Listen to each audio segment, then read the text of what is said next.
সারা দুনিয়ার প্রায় ১০০টি দেশে পালিত হয় দুর্গাপুজো। সারা পৃথিবীতে ছড়িয়ে ছিটিয়ে থাকা সংস্কৃতি মনস্ক বাঙালিদের খুঁজে অনির্বাণ মুখোপাধ্যায় 2021-এর 26শে ডিসেম্বর শুরু করেছিলেন the global connect Bengali WhatsApp group. প্রায় 70টি দেশের দুর্গাপুজো এবং বাঙালির শিল্প ও সংস্কৃতিকে আঁকড়ে ধরে থাকা বিভিন্ন পেশার মানুষকে নিয়ে তাদের এই পথযাত্রা সম্প্রতি ক্যালকাটার রোয়িং ক্লাবে অনুষ্ঠিত হল বেঙ্গল গ্লোবাল মিটের দ্বিতীয় মিলন উৎসব। বাংলার চারুশিল্প, হস্তশিল্প, মিষ্টি আর বাঙালি খাওয়া দাওয়া সব মিলিয়ে সারাটা দিন এক অসাধারণ উৎসব যজ্ঞে সামিল হয়েছিলেন দেশ বিদেশ থেকে আসা বাঙালিরা। এই মিলন মেলায় হাজির প্রসেনজিৎ চট্টোপাধ্যায়। উদ্যোক্তাদের তরফ থেকে মূল প্রাঙ্গণে চন্দননগরের বিখ্যাত আর্ট গ্যালারি দ্য মসিয়ে সুরের পেন্টিং, স্কাল্পচার এবং বাংলার ইন্ডিজিনিয়াস আর্ট ও হস্তশিল্পের প্রদর্শনীর আয়োজন করেছিলেন কিউরেটর অমিত মিত্র। প্রদর্শনীতে ছিল বিখ্যাত শিল্পী সুব্রত গঙ্গোপাধ্যায়, ভাস্কর প্রদীপ সুর, তাপস সরকার, সুব্রত পাল, সোমনাথ চক্রবর্তী, চন্দন রায়ের মতো শিল্পীদের কাজ। ছিল উদীয়মান শিল্পী শ্রীমন্ত দাস, মলয় দত্ত, অনিমেষ বিশ্বাস, মহুয়া বেজ, পাপিয়া ঘোষালদের আঁকা চিত্র প্রদর্শনী। এছাড়াও পুরো রোয়িং ক্লাব চত্বর জুড়ে হস্তশিল্পের প্রদর্শনী, মহিলা শিল্পীদের ঢাক, বাংলার মুখোশ শিল্পীদের অনুষ্ঠান এবং গ্লোবাল বিজনেস মিট প্রাচ্য ও পাশ্চাত্যের বাঙালিদের নিয়ে করা এক মহামিলন উৎসব। সারা পৃথিবীতে ভারতবর্ষ ছাড়াও আর যে যে দেশে দুর্গাপুজো হয় অ্যারাউন্ড 70টা কান্ট্রিজ আমাদের মেম্বার আর কি। তো সেই তাদের সদস্যদের নিয়ে বছরে একটা করে global meet, second global meet হচ্ছে আমাদের ক্যালকাটা রোয়িং ক্লাবে। অনির্বাণ দা মানে উনি হচ্ছেন আমাদের নাটের গুরু বলা যায় আর কি, এবং পৃথিবীর বিভিন্ন প্রান্ত থেকে মেম্বাররা এসছেন এবং তারই একটা পার্ট হচ্ছে আমাদের এই পশ্চিমবাংলার যে শিল্প, চারুশিল্প বা আর্টিফ্যাক্ট যেটাকে আমরা বলি হস্তশিল্প, সেটার একটা প্রদর্শনী, সেটার একটা ব্যবস্থা করা হয়েছে, অ্যাফোর্ডেবল আর্ট ফেয়ার। এছাড়াও আপনি বিভিন্ন জায়গায় দেখবেন বিভিন্ন শিল্পীরা তাদের বিভিন্ন রকম সম্ভার নিয়ে এসছেন। তার সঙ্গে আজকে আমাদের কলকাতার অন্যতম একজন সেলিব্রিটি ডেফিনেটলি প্রসেনজিৎ চ্যাটার্জি, উনিও এসছেন as a Bengali.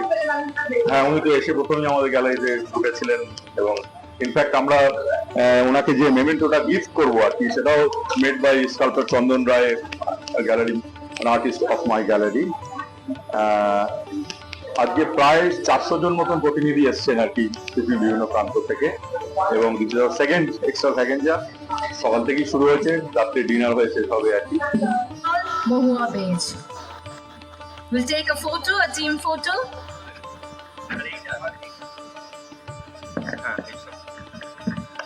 I'm not very sure যে আপনাদের মধ্যে আমি একটা ছবি করেছিলাম 15 বছর আগে, মনের মানুষ, গৌতম ঘোষের। So I played a role of Lalon, মানে লালন ফকির বাউল। সো এইটা তারই একটা structure. I am so impressed, I am so touched. Thank you so much. Thank you. That's going to be, that was one of my, I'll say, the most memorable character which I did in my in last 45 years. Thank you so much.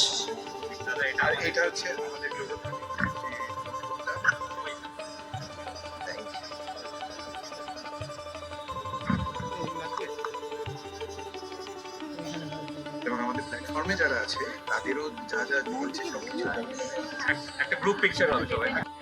প্রথমত দাদা আজকে এই ইভেন্টটাতে আসা, যে এই যে বাঙালি ব্যবসা এবং সেটা নিয়ে প্রথম কি বলবে, যে অনেক কথাই বললে দুটো। না, মানে আজকে এটা second year all over the world প্রচুর বাঙালিরা যারা এই বেঙ্গল বিজনেস একটা কানেক্ট করার চেষ্টা করেছে, এবং দুদিন এটা second year and doing it in Kolkata.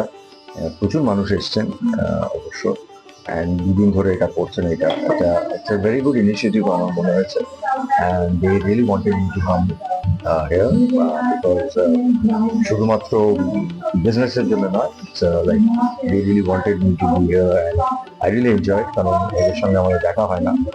আর গত 30 বছর ধরে, 40 বছর ধরে আমি ট্রাই করে গেছি যাতে আমাদের সিনেমা, বাংলা সিনেমা বিশেষ করে, সারা পৃথিবীর সব জায়গায় গিয়ে রিলিজ করে, এবং এখন যারা ডিস্ট্রিবিউট প্রফেশনালি করেন তারা অনেকেই তাদের সঙ্গে কথা বললে বোঝা যাবে যে আমরা যখন শুনেছিলাম মোবাইলে এসে বলতো এটাকে বিজনেস হিসেবে দেখো, বিজনেস হিসেবে দেখো।